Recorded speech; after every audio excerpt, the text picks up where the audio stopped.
So you probably remember what we have done last week. First important thing was that story, the midrash from Talmud about Rabbi Eliezer and Rabbi Gamliel. Like Rabbi Eliezer was excommunicated from Jewish community because all rabbis were on one opinion and he was on different opinion.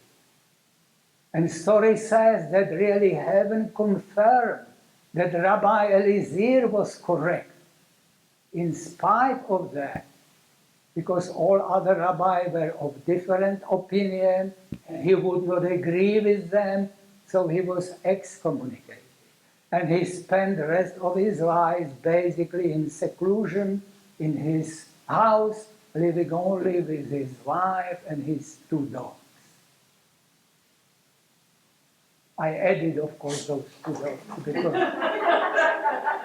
that's what I believe everybody has who listened to last year lecture. Because first step, remember, first step on the spiritual path was get a dog. And I said, if you have a dog already, get the second one. Rabbi can be an example, he has 3 now.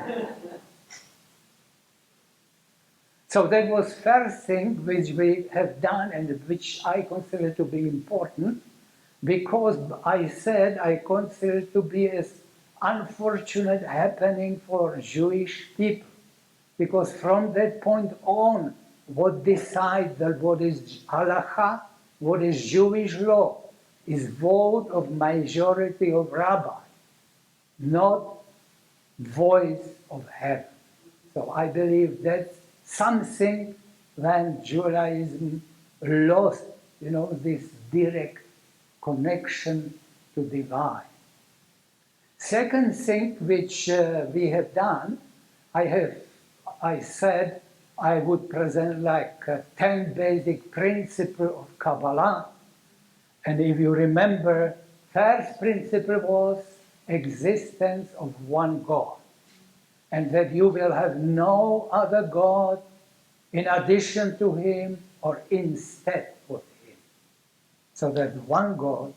Second, as basic assumption of Kabbalah was 4 Kabbalistic world. Basically, the physical world which we live in is not all there is. There are spiritual worlds which we cannot detect by physical senses. We cannot see them, but they are there.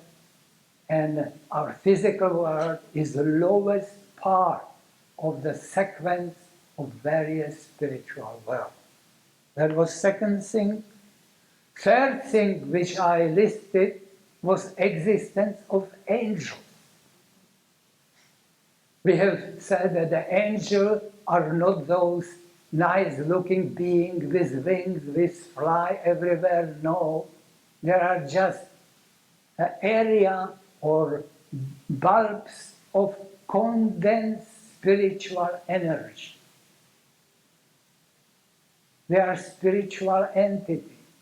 And how the angels get into spiritual world? We said that each our good thought, good word, and good deed create an angel in the world to come, in the first spiritual world above our physical world.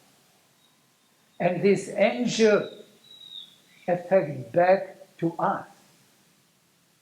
They put intuition into our mind, they put various thoughts into our mind, and then encourage us to do good things, to live a holy life. On the other hand, every bad thought which you have, any violent thought, any violent words which we said, very unpoliteness to other people, everything this creates a dark angel in this world, in the first lower spiritual world. So our actions are not isolated from anything in the universe. All our actions, good or bad, affect the structure of higher spiritual world, from the lowest spiritual up to the highest. So because of that, it is very essential how we behave. And the messianic age, which most of Jews expect to come someday, it will occur only when majority people will change their heart, and majority of people will be not only righteous, but they will be holy. Like Torah says, you will be holy as I am holy. Fourth basic principle, which I listed last time, was Ruach HaKodesh. Ruach HaKodesh is this divine inspiration which comes to you, I believe, comes to everybody. I think everybody has in life at least few occasions that not only intuition came, but even more striking experience occurred, that you know you were connected to divine at that point. Of course, these things happen and go, right? And we stay up in several minutes after that in complete trance, and then we are back in our Monday world. I don't know how often it happens to you. I know to me it happens once in 20 years. So I have probably 3 or 4 happening in my life, but I had to live long time for this to happen. And the fifth principle, which affects the whole world, is idea of reincarnation. You probably, many of you are familiar with Eastern philosophy. Many of you were practicing maybe Hindus or Buddhist meditation for a few years or even few decades. So you know that reincarnation is not Jewish invention, right? Because reincarnation existed for, 3, 4, maybe 5,000 years in Hindus, especially in Hindus and pre-Hindus philosophy. So basically our task in this world is to purify and build up our soul based on love. Love for each human being and love for each living creature, for each animal, and love for trees, love for all existence. And this, since we cannot accomplish that in one life, many of us are unable to accomplish it in one life, so because of God's mercy, we get chance that our soul is reincarnated a few years or few hundred years later, again in different human beings, until our soul mature enough and become pure and become holy as God wants it to be holy. So we have 5 principles, which govern the universe and how the universe is organized and what is happening in the universe and how we affect it. The remaining 5 additional principles concern behavior of man on the earth. So first, you are probably familiar with the word tikkun. Tikkun means repair. It was basically introduced by Isaac Luria in somehow 15th century in Safed. The Jews are here to help tikkun of the world, improve or rebuild the world. But there are two parts of tikkun. First one is tikkun of each individual soul, tikkun of each soul of you. And second part or second tikkun is tikkun of the world, to improve all arrangement, justice, etc. in the social environment. And these two tasks cannot be separated. They go together. Without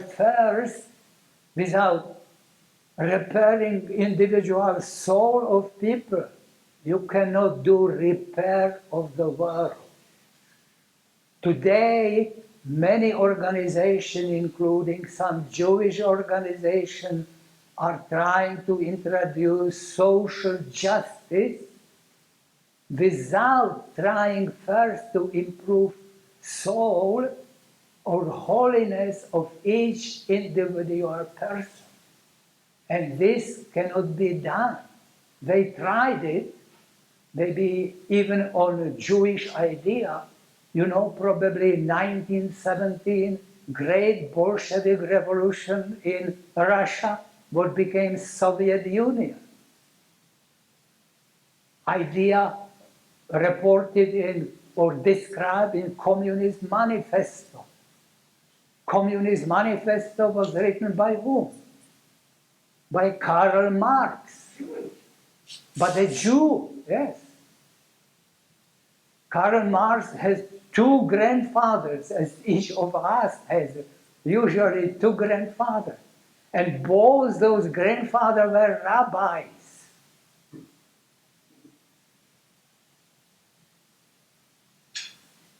So I wanted to say, in Soviet Union, they tried to introduce social justice, but it did not work because people were not ready for it. So what they did, they used guns to force people to the framework of social justice. And soon, social justice somehow even disappeared slowly, and violence remained. And that was basically Soviet Union. You have some comment? I do. As a liberal New York Democrat. You are? I am. Okay. Basically.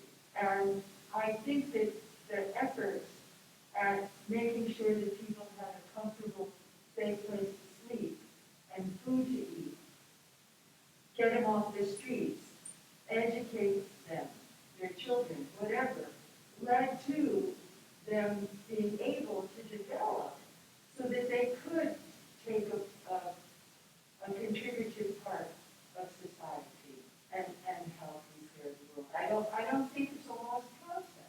It is not the wrong concept. I just said that both two have to go together. Change of repair of individual souls together with repairing the world. I said, and I believe you cannot repair the world, tikkun of the world, without doing tikkun of your individual soul. We have seen it in, many happening in the recent history. I came from communist Czechoslovakia. So I lived up to age of 30 roughly in communist regime. And before that I lived during Nazi occupation, etc. So I have personal experience with various systems of government. So, however, I believe and I stand upon what I said, that repair of the world, tikkun of the world, I agree with you, is very good and should be done and has to be done. Otherwise, Messianic age will never occur, right? So it has to be done, but it has to go together or be connected to change in the soul of each individual person. That's really dispute which existed in Jewish tradition for several hundred years. There was in Safed Isaac Luria, called Arizal, who believed that if even a small society start living, in collaboration with high respect, etc., that Messiah will come. They all expected Messiah to come, and all world would be affected by Messianic age immediately. And of course, nothing like that happened. And opposite to him was 200 years later, Baal Shem Tov, founder of Hasidic movement in Russia, who said it is important to have society which cares for everybody. It is important, but most important is each individual soul has to get connection to divine. So there were two opposite opinions, and there is a story in a book called Tales of Hasidim by Martin Buber. He described one story there is that Baal Shem Tov very often talked to the soul of Isaac Luria on the soul-to-soul discussion. And once they had discussion on some topic, he doesn't mention which topic, and it is said that Baal Shem Tov always presented his view supported by citation from Torah, from Talmud, and from Midrashim. And Isaac Luria presented opposite view, again supported by various citations from Torah, Talmud, and Midrashim. And they went on and never could reach agreement. So they asked heavenly cult to decide who is correct.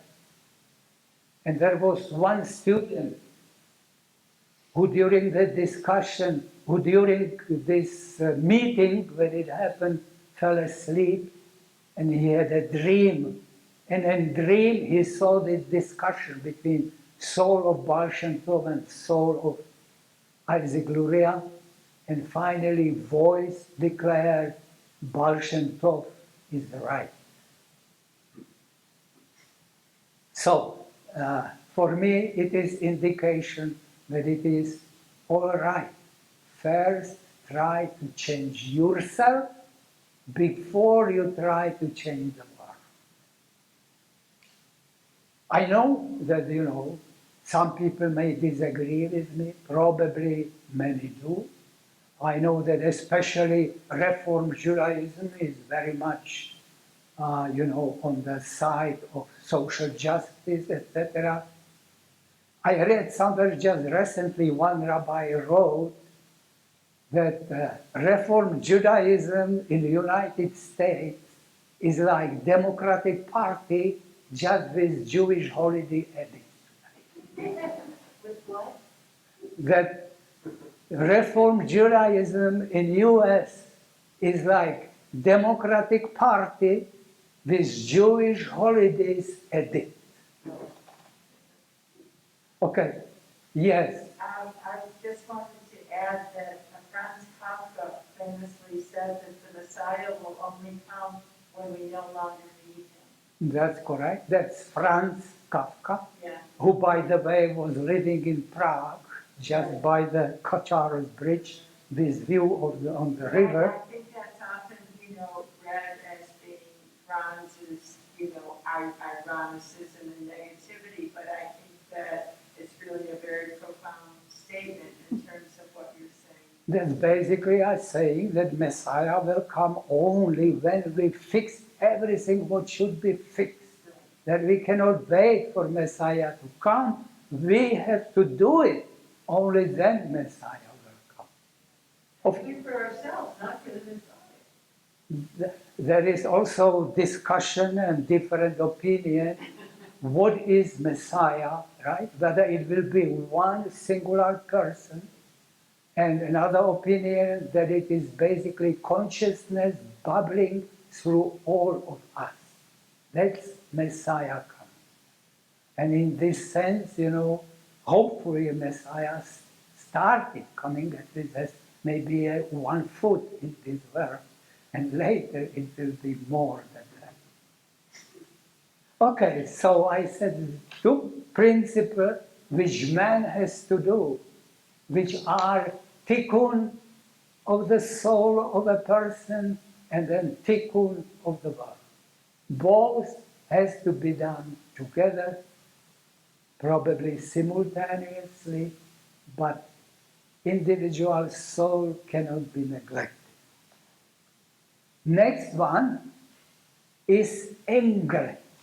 Many rabbis put anger as an idol worship.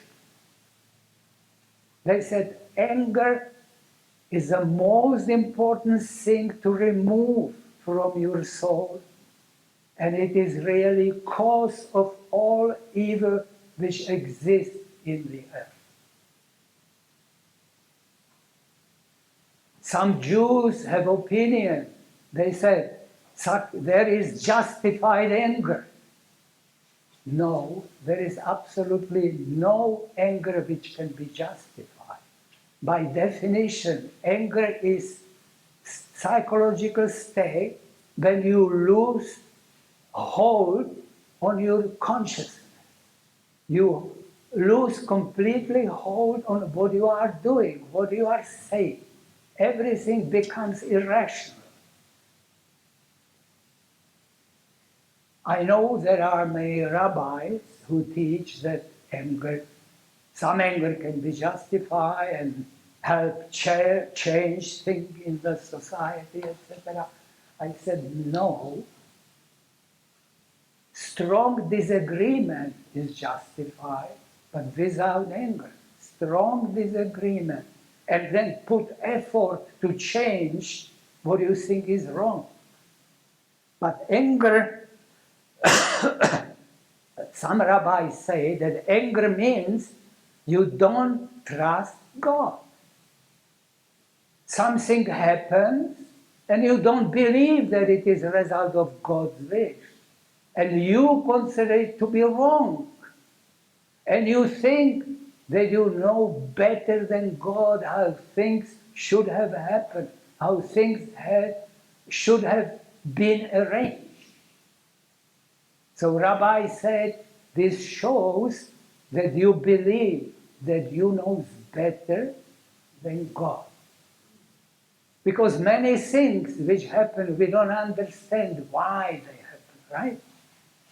Why this condominium in Florida collapsed and over 100 people got killed, right?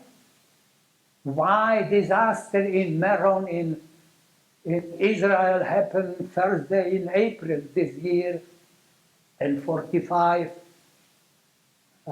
rabbis basically in Orthodox, ultra-Orthodox dress, etc., were stampled to death.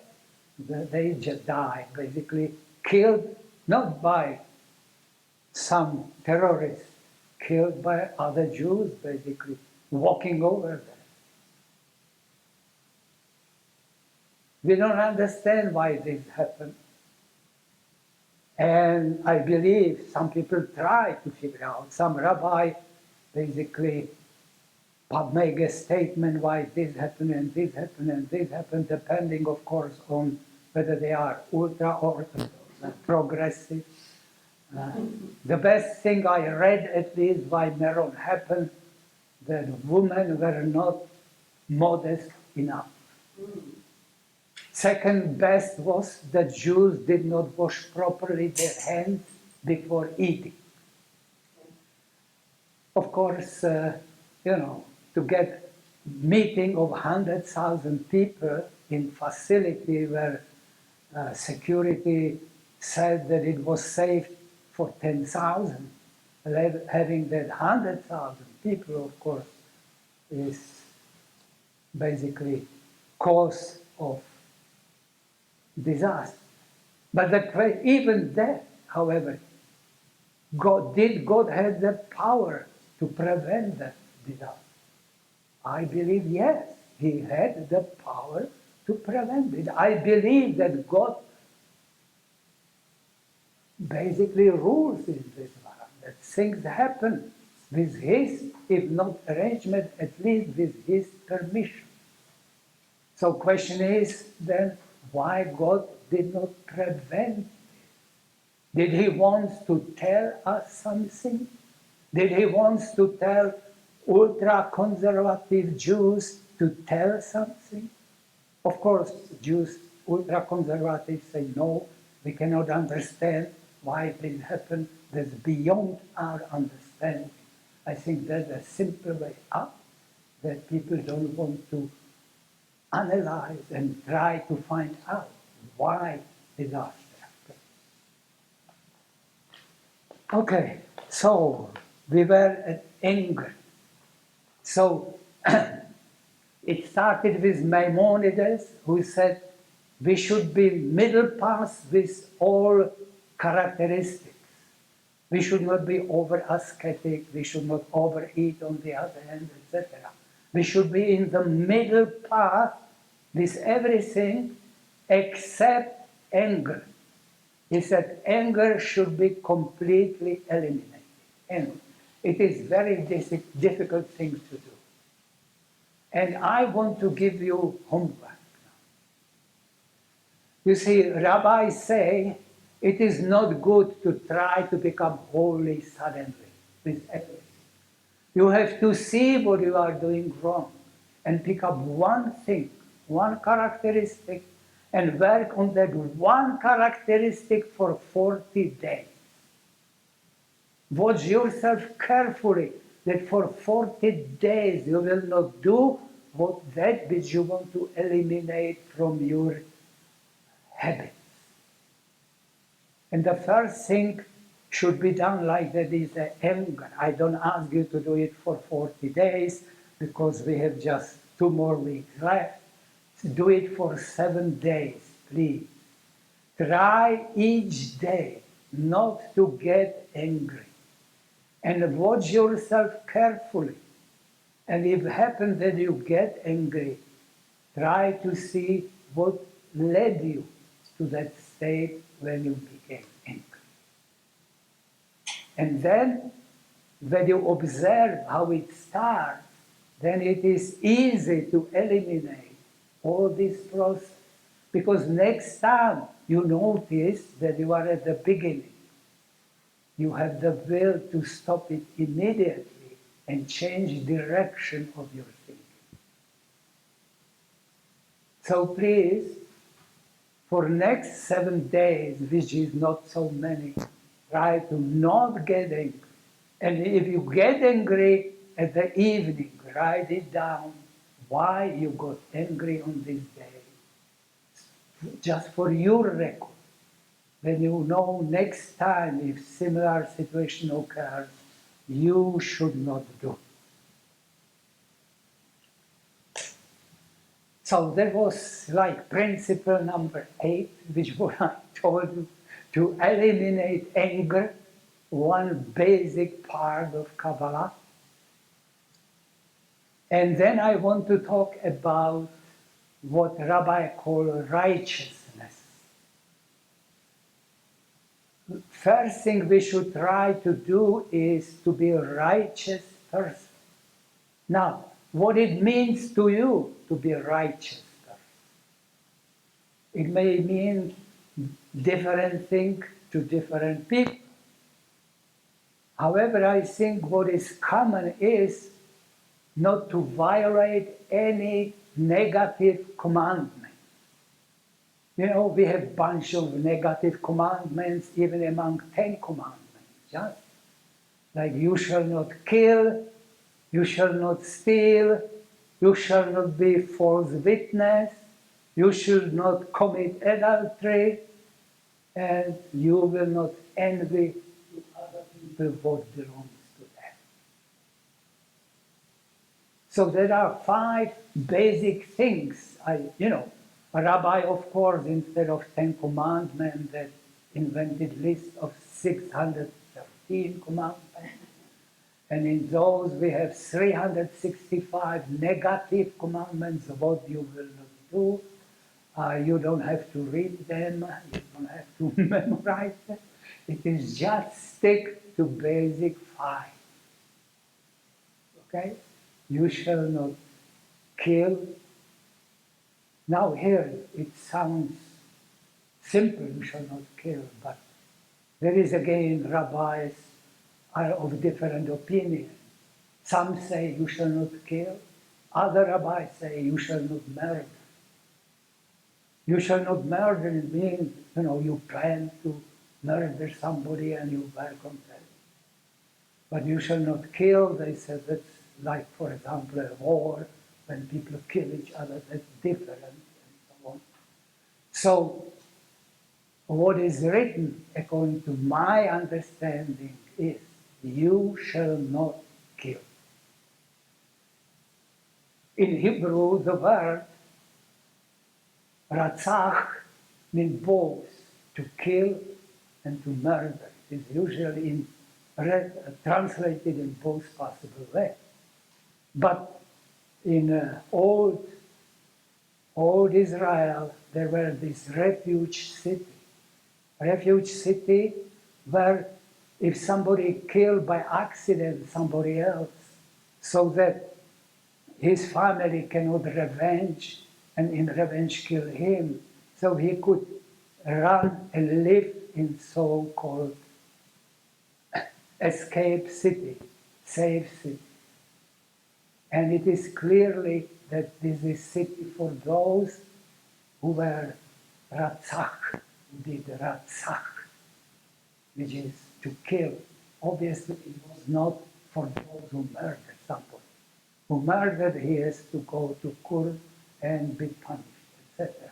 But those who killed somebody by accident, they have this refuge city. And for refuge cities, name which is used is ratzach, the same as you shall not kill. Lo tertzach, the same Hebrew word. So I think there is quite enough justification to say that you shall not kill is commandment. And some rabbi, of course, say it is not only people, that say it is all living creatures. That's a little bit more difficult, right? Because, it is similar to Buddhists and some Hindus who don't kill the spider, who don't kill the fly, who just catch them and let them outside, etc. By the way, that's something I have done for the last 40 years. And also it is connected, of course, that millions of animals are slaughtered each day for food for people. Right? And you may know that some rabbi propagated as eating vegetarian is that what will happen in a messianic age. And that would happen, what people should do as we approach messianic age. Major proponent of that was Rabbi Cook, who was in the first half of the 20th century. He was chief rabbi in Palestine, in Jerusalem. And his teaching was, in Messianic age, humans will not be eating animals anymore. And he himself was vegetarian, except one day on Shabbat, they have a common meal, so he did want to separate himself for his congregation. So once a week he ate some chicken or fish or whatever it was. Yes. I knew his son, and my father used to breed Angus cows. Can you take this out and speak louder that I can hear you? I used to know Rabbi Cook's son. He used to live with my family. Oh. And my father used to breed Angus cows. York State. And he would come to the farm with his family. And he would say, I have to eat your meat. It's so delicious. So his son would eat meat. Well, it happens. It happens. So it's demonstrations. You know, we are not yet in Messianic age. Also, Rabbi Cook, he said, currently most of people cannot become vegetarian because they are not able to govern their desire to eat meat. But when they will become more evolved, purer, they will be able to conquer their desire for physical pleasure they derive from eating.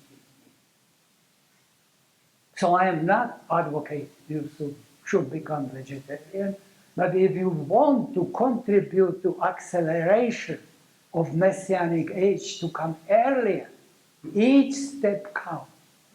So if you can reduce a little bit on your consumption of meat, it would be a step toward a Messianic age.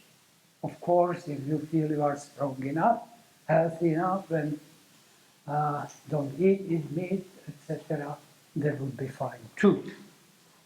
Okay, so we talk about righteousness, and we came to you shall not kill. Similarly, you shall not steal, right? We all have tendency from any situation to get maximum profit for us. And to do any business when we charge more than we have to. Any transaction which basically we arrange in such a way that it favors us, that's basically kind of stealing. So you should not steal is not a trivial thing. Also, it concerns the ideas, right? Many scientists, for example, they use sort of some other scientists and present their own, for example. So some other people's idea, which you present it as your own, is kind of stealing. Therefore, in Talmud, we very often read that Rabbi Abba said in the name of Rabbi Shimon, who said, and now he presents some statement. So he made it clear that statement which he presented does not originate with him, that it originated with some Rabbi Shimon from whom he heard. So they give always, they always give credit to someone who originated that idea rather than to grab it for themselves. So that stealing, false witness, it's difficult false witness because we know people say, well, you have some court proceeding and they want to identify the person who committed the crime. So they have 10 different persons, and some person who claims he saw what happened is supposed to identify which of those 10 did. Very often they are wrong. Very often if they have 2 or more witnesses, they identify different people, etc. Because our impression is not always correct. We always see not only things as happen, we see them as they are projected on our mind, together with our memories.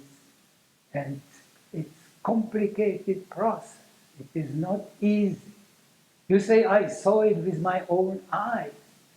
Well, there are many those optical puzzles when various people, you look at the painting and you see either that or you see either some woman or you see dog face, etc., depending on your state of consciousness. And even there are some of these optical puzzles that are there going up, or there is some basically two different things. And you are able to see either A or B, which is completely different. And if you pay attention, if you try hard, you are able to switch it from one vision to another vision.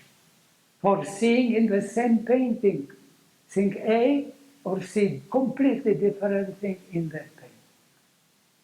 There has been several paintings, even by some famous painters, even made purposefully like that, to show people that what they see is not only this physical input, but this is physical input then processed by your mind, by your brain. And that's what you find there. So,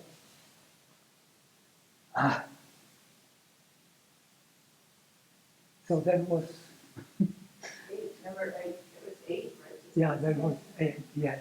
There was still, I said these five commandments, what you shall not do, etc. So there is what is next one. Next one is you shall not commit adultery. That's, again, I myself don't understand really what is meant by that. Because my original reading was that any sexual encounters outside of marriage is adultery, which is prohibited by Torah. That was my initial interpretation. But then I talked to several people, Jewish people, and I was told that's wrong. I was told that what is forbidden only for men to have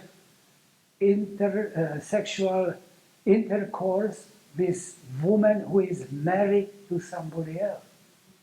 If man has intercourse with somebody who is not married, they tell me that's permitted. And even if married man has intercourse with some woman who is not married, it is also permitted. So I have to say, currently I am perplexed, okay? Because my original reading was that any sexual encounter outside of marriage is considered as adultery and not allowed by Torah. But as I reported to you, I was corrected by some Jew who have different interpretations. So I am not saying how it should be, what it is. You probably find out yourself, etc. And also, what I said, there is quite discrepancy between what man can do and what woman can do. So that's, again, somehow, not consistent from my point of view.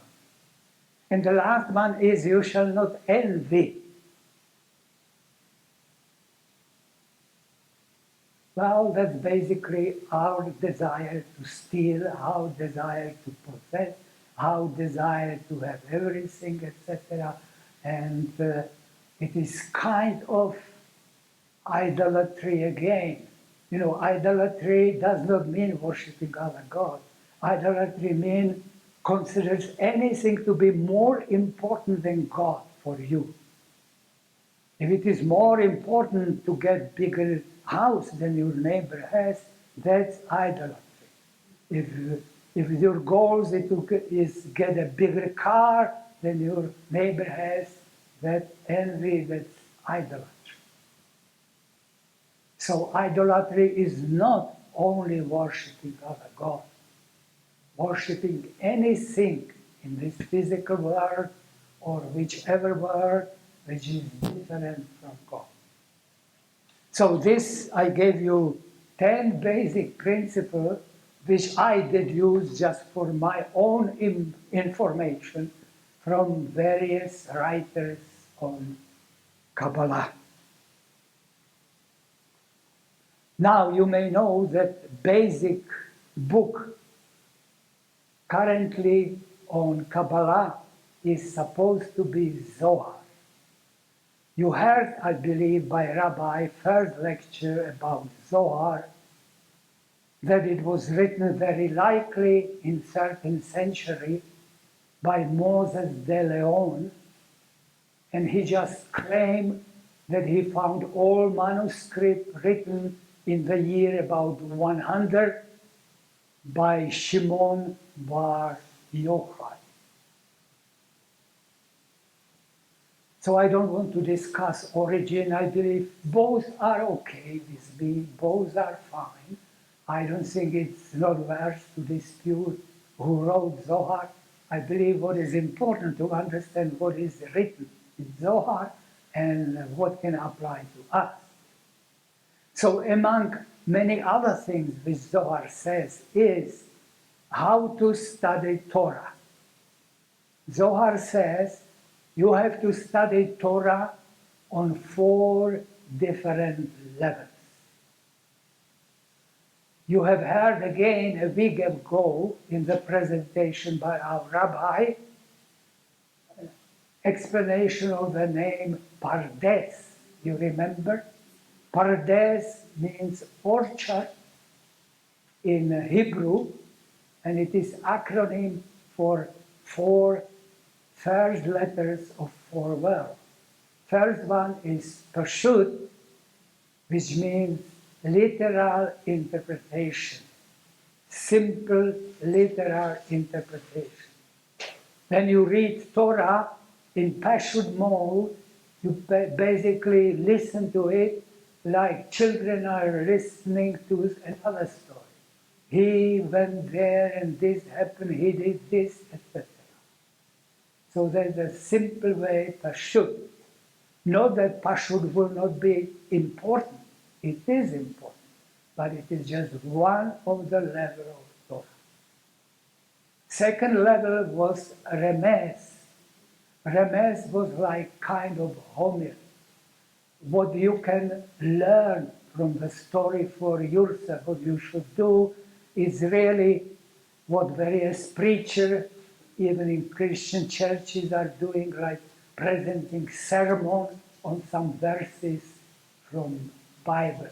So that's remez. That's looking what the story may tell you for your life. At least some advice, some change. Third level was drash. And drash means in Hebrew to search. So in the drash level, you have to search for deeper meaning. You have to connect various parts of Torah connected to given subject. You cannot read just this one sentence or one paragraph. You have to remember what else other people did in that situation. And you search, connect things together, and derive from that some basic rule for yourself. And the fourth level is soul, which means the secret level. Now, what is the secret level? If you talk to several rabbis, everybody tells you what they consider to be secret interpretation of this verse of Torah. But I believe if everybody knows it already, it's not a secret interpretation, and everybody may have a little bit different what is secret, etc. So, instead of presenting you philosophy, what the secret may mean, I would like to present you few examples from Torah when we will see what is literal interpretation, what is homilic interpretation, what is drash interpretation, and finally, even suggestion what may be secret interpretation. So if we turn to Genesis chapter 12, I'm sure all of you have with you Torah, so you can look at Genesis 12. It is, of course, Parsha, which is called Lech Lecha. Lech Lecha. Lech means go, and Lecha means really to yourself. Lecha, to you, to yourself. And this is really the Parsha where mission of Abraham starts. God says to Abraham, leave your birthplace, leave your father's house, leave your land, and come with me to the land I will show you. And you may remember Abraham is not very exciting about this moving again. He just came recently from Ur to Haran. So now he's in Haran and God is again sending him somewhere else. So Abraham is not very enthusiastic. So God tells him, I will make you into big nation. Abraham still is not ready to go. So God tells him, I will make your name great. And I will bless those who bless you. And him who curses you, I will curse. And all family of the earth will bless themselves through you.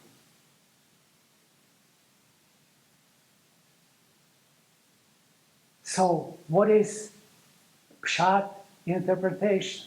I believe everybody understands it, right? Abraham is supposed to move from city, from place where he lives right now, from Haran, and move somewhere else to the place which God will show him. So it is just movement on the surface of the earth, like moving from one city to another. And God promises him some rewards, right? Some recognition that his name will be great, and many nations which arise from him, etc. So that's very simple literal interpretation. Now, what may be homilic interpretation? It says, leave your land. Land meant possession to those people. They were the riches. They was the land. They were having animals, they need pasture. So the land was symbol of the wealth. So leave your land means leave your physical material possession. Leave your father's house means leave all that what your father taught you. You have heard maybe story, even story from Torah, from early childhood, and all this interpretation, childish, stayed with you till now. So leave your father's house. Throw away those things which your father taught. Leave your relatives, your birthplace. Leave what your mother taught you, and leave what all other relatives taught you. Basically, forget your education. I know it sounds very strange, but that's what it means. Make yourself hollow. Empty yourself of your knowledge. Why? I think many of you can guess why, right? Because if you know everything already, there is no chance you can learn anything new. So, commandment here is to forget all what you already know and come with me and I will fill you. You may remember somewhere King David said, I have hollowed myself. It means I have emptied myself of my knowledge and I am eager to learn from God. And in Hindu tradition, there is a similar story. You see, there was Guru, and young man comes to the Guru and wants to become his disciple, learn with him. And man is carried 4 volumes of Veda. We have 5 books of Moses, they are just 4 volumes of Veda. And Guru opened Vedas and everything is underlined and lighted, with this yellow color, etc. So he knows exactly that this student is worthy, that he studied a lot, that he already knows a lot. So he tells me, okay, now if you want to be my student, take your Vedas, take your 4 books, go to the Ganges River and throw Vedas into the Ganges. And then you can come and you become my student. So there's the same idea. He has to vacate his knowledge, which is obviously imperfect knowledge which we have. So give up your knowledge, give up your opinion that you already know, that you are already almost there. Forget this. Become empty-minded, and then you can learn this. So that was that second level, like homilic level, what we can do to learn, basically telling us when glass is already filled with water, up to the ridge, up to the end, you cannot add any more water. It will not work. You have to empty that glass first if you want a fresh water to come in. So that was Remes, that was the second understanding of these few sentences. Third understanding is that God is telling to Abraham, leave this land, leave your father's house, leave your relatives, come with me to the land which I will show you. God is talking to each of us to leave this physical world, to leave our land, our father's house and relatives, everything. Leave it behind and come with me to higher spiritual world. Come with me to the world of Yetzirah, as it is called in Kabbalah. Basically, it is induction, giving advice for meditation. You have to learn how to entangle your soul from your body temporarily, but you are still living here. And to practice how to do it is one of the ways is meditation. It's not easy. Many of you may try. You know that it requires years, maybe decades of practice, day by day, to try to basically learn how to live, how to discontinue, disentangle your soul from your body.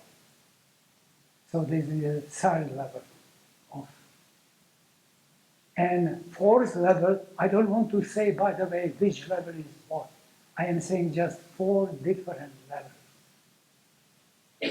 And this last level which I want to say is what I learned from Zohar, what Zohar says about it. Zohar says, God is talking to the soul of Abraham who is in higher heaven.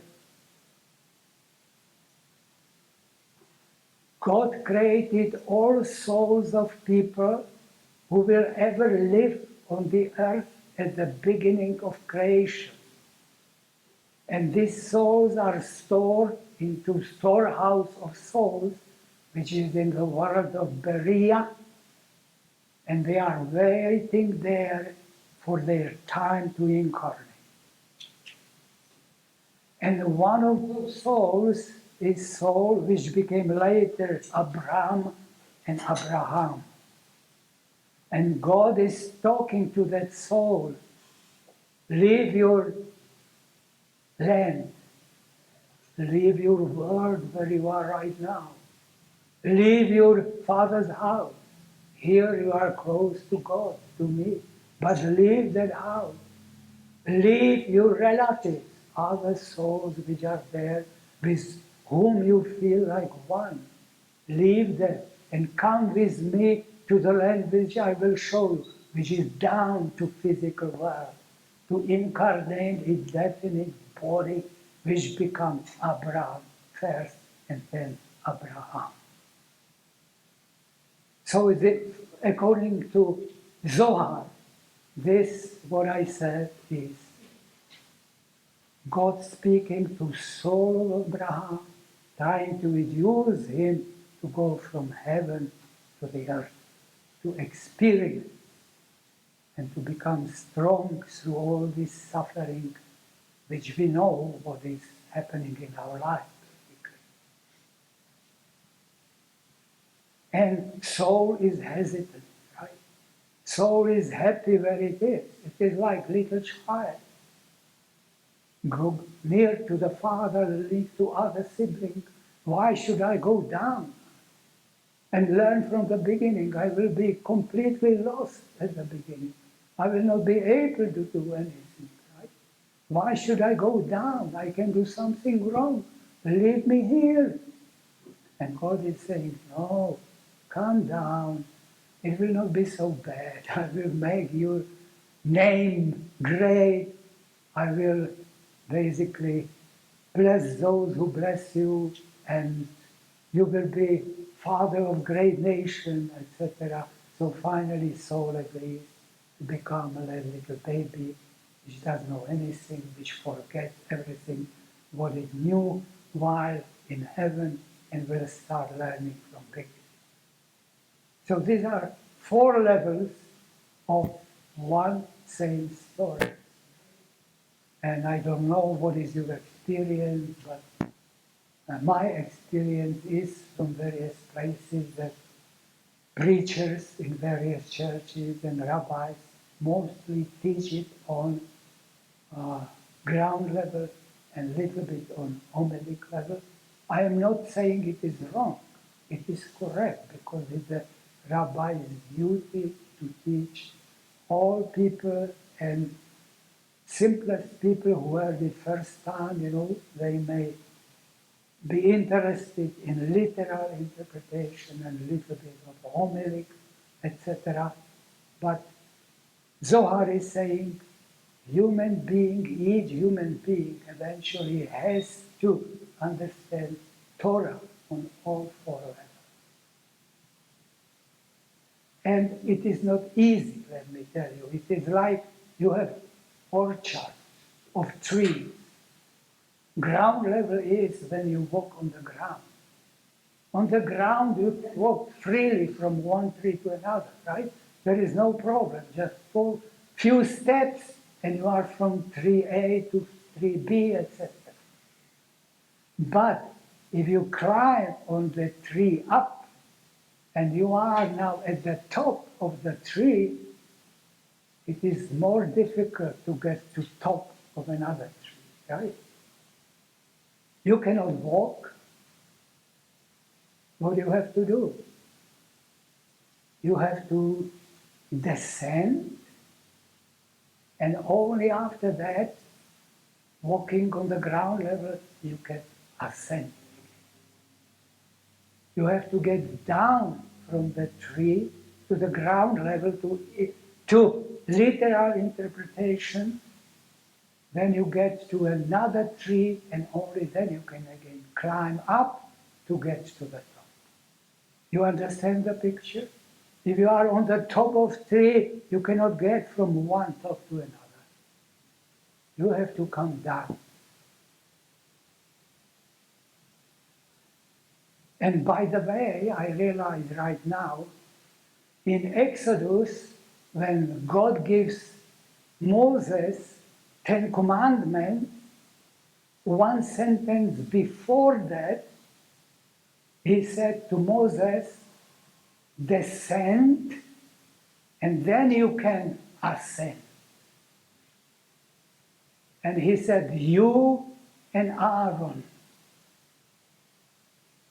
And he said, Kohanim, which means priests, and ordinary people, they cannot ascend.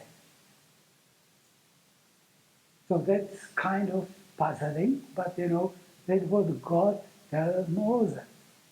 descend and ascend. And only Moses and Aaron are allowed to ascend.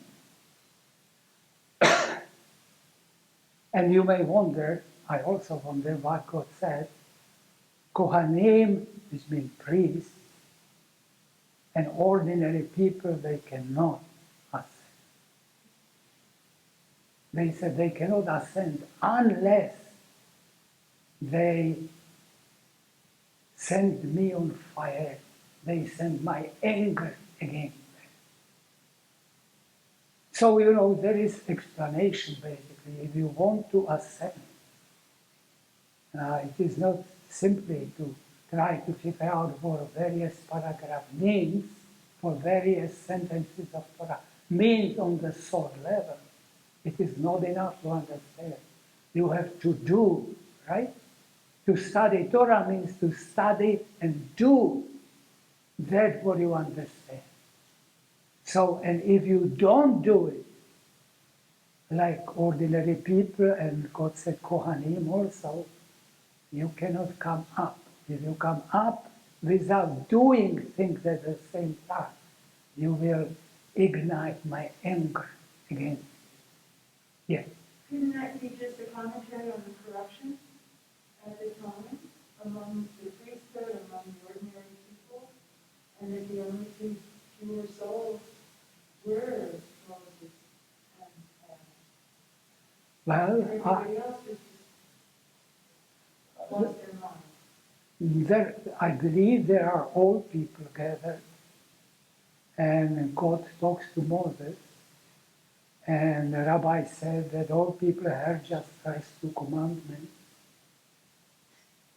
and remaining 8 commandments was explained to them by Moses.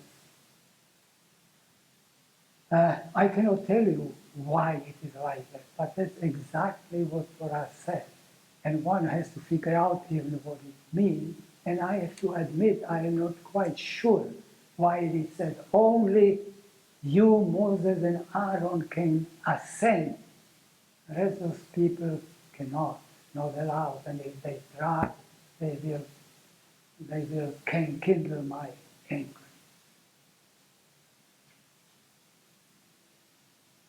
Okay, so that's all I wanted to explain concerning this first few sentences.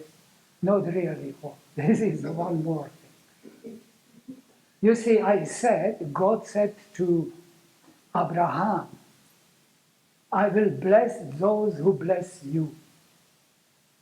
You notice that verb bless occurred twice, right? I will bless those who bless you. It is the same Hebrew verb, baruch, baruch, baruch. So there can be no dispute what God means. He means the same thing in both verbs. Those who bless you, I will bless them.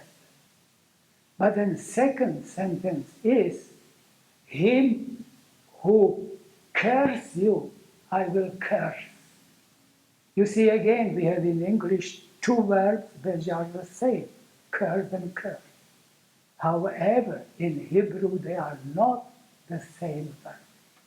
In Hebrew, it says, him who curses you, vergis kalal, kalal, which means to curse. Who kalal you, I will, and he does not say kalal him, I will or him. Or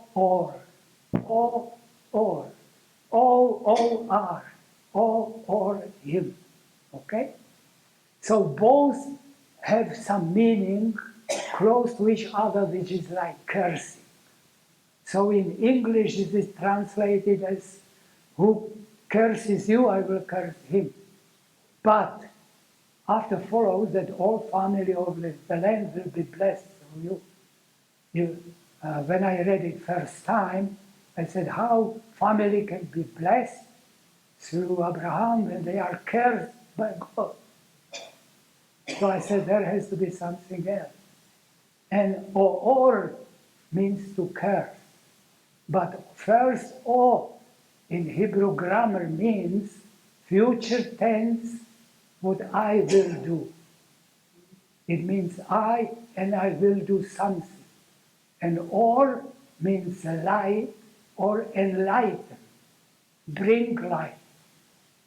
So in my translation, I don't think anybody else did it, not even Zohar, it says, and him who curses you, I will enlighten him, and all family of the earth will be blessed with you. Okay, now, my translation is more pacific, basically, right? For peace among nations, giving everybody, either he already knows or giving him knowledge, not punishing somebody because of his ignorance, etc. So that's the last thing I wanted to put here, so it is fifth interpretation, some addition to main sentence. So you got it? Yes? I got that, but I think we left off at 9 on the 10 basic principles. Oh, really? We didn't finish. No. Finish 8, righteousness, and then you didn't tell us. Oh, righteousness, and I stopped at You righteousness. did, Right. yeah. And the last one, number 10, 9 and 10. thank you for reminding me. Yeah, I want. Number 10 is sanctification. But what is 9? What is 9? Righteous. 9 is righteousness. Oh, what is 8 then? Because 8 I had as righteousness. 8 is anger.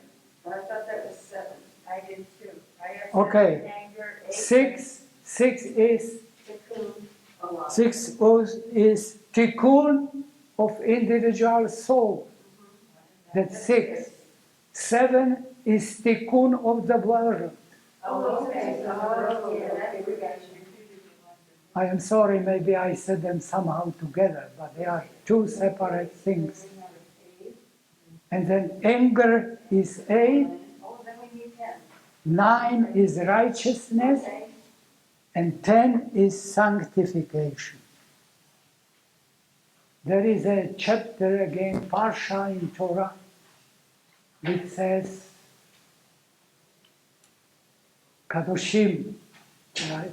Kadosh is holy. Kadoshim is plural, it means people who became holy. And in that chapter, I believe somewhere in the beginning, God says, you will be holy as I am holy. He does not tell people who will be righteous. No, he said, you will be holy as I am holy. So, Kabbalists say there are 2 steps which you have to do. First step is to become righteous. You become righteous that you don't violate any negative commandment. You will not do, you will not do, you will not do, simply you will not do it. And that brings you to righteousness. But the next step, after you become righteous, they said you have to sanctify yourself. And what sanctification means, they said, you limit even that for you which is permitted by Torah. They said, sex between husband and wife is permitted by Torah, right? So you want to have a sex each day or twice a day, you can become just scoundrel, they said, justified by Torah, because it's allowed. You can drink wine, it's allowed to drink wine. You drink wine each day too much, you become again something very, very wrong. So they say to sanctify yourself means to set limits. So it's a sacrifice. To sanctify yourself, to set limits, and limit even those things which are allowed by Torah. You know, in Torah there is description of a Nazir, if you remember. Nazir will not touch for 30 days, let us say, wine, not even grapes, not even grape juice, nothing like that. So that's something he abstained from something which is allowed, right?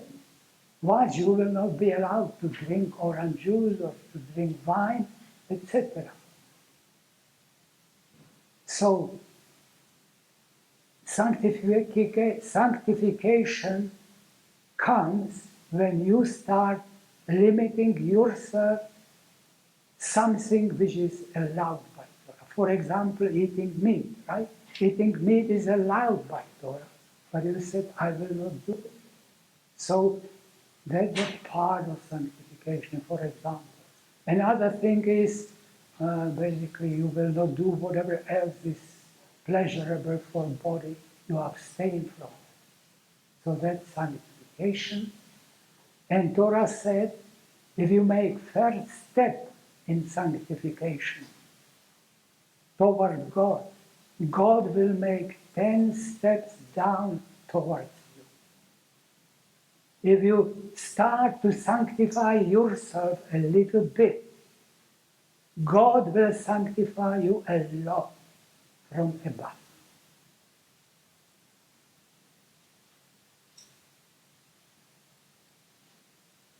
Okay, and I want to say just one more thing. According to Talmud, Zohar. Zohar says,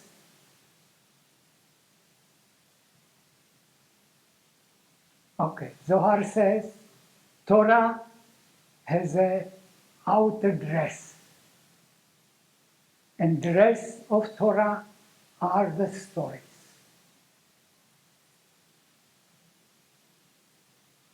Then Torah has a body. Body of Torah are mitzvot, commandments. There are body of Torah.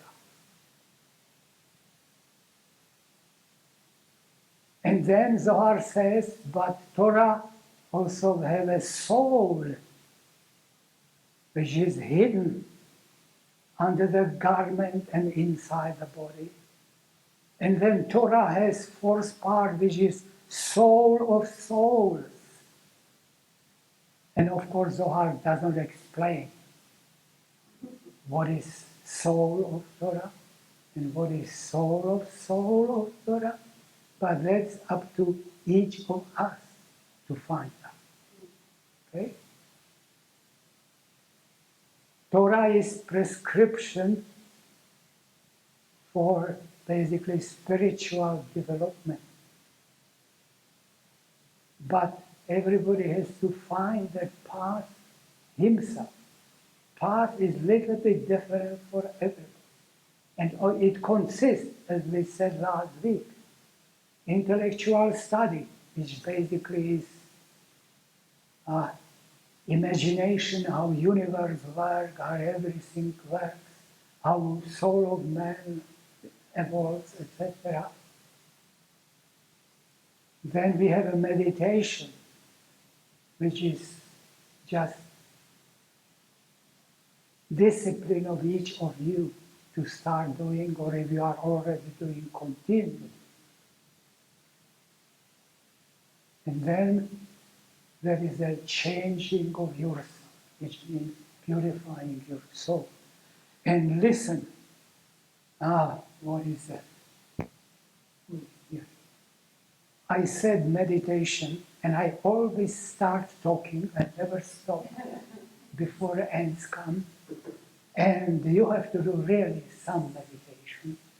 So this is example of what you can do, okay? You of course recognize that these are names of Yud, He, Vav, He. I just want you to visualize how Yud looks like, He, Vav, and He. And what we will do you may say, whisper the name of the letters, like Yud, El, Vav. But as you say the letter Yud, you imagine Yud inside your forehead. You visualize the letter Yud inside of your forehead. Okay? You see how letter He looks like, right? After that you say He and visualize the letter He again within your head, in your forehead. And then similarly Vav and second.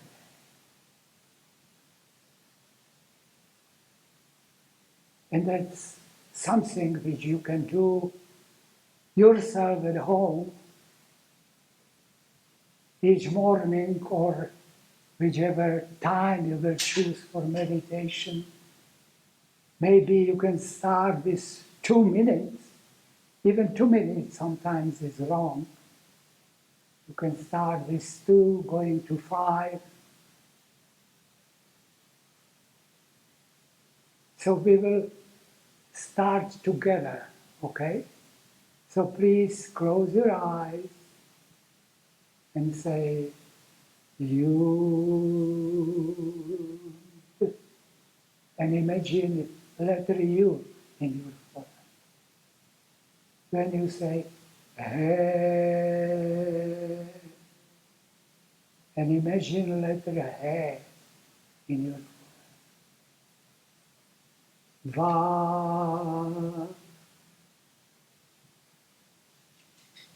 and He.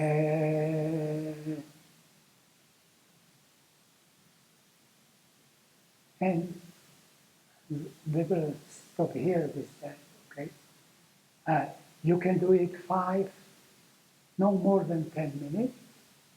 And you will notice when you finish, then you go doing something else.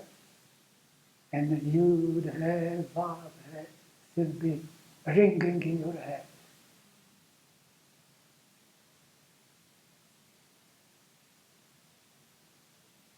And when you do that for a few days, you can change position where you visualize. You can visualize those letters in your heart. You have. So that's example 1, simple meditation. Since I spoke too much as usually, I left it at the end. But in addition to control anger, you can now have the second homework to do Yud He Vav He meditation. As I said, if you are really busy, 2 minutes will be okay. If you have more time, you can go to 5 to 10.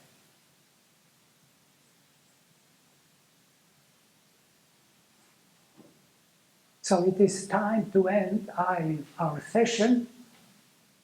Lord, we thank you for this opportunity to gather together, to draw together, to catch the dew of heaven.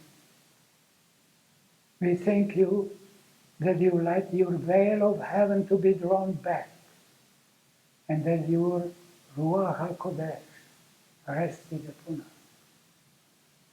Lord, from thee comes all love. Lord, from thee comes all life.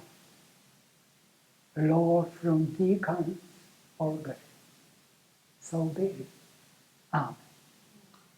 So thank you for coming tonight, and I hope to see a few of you again next week. Okay? Thank you. Thank you.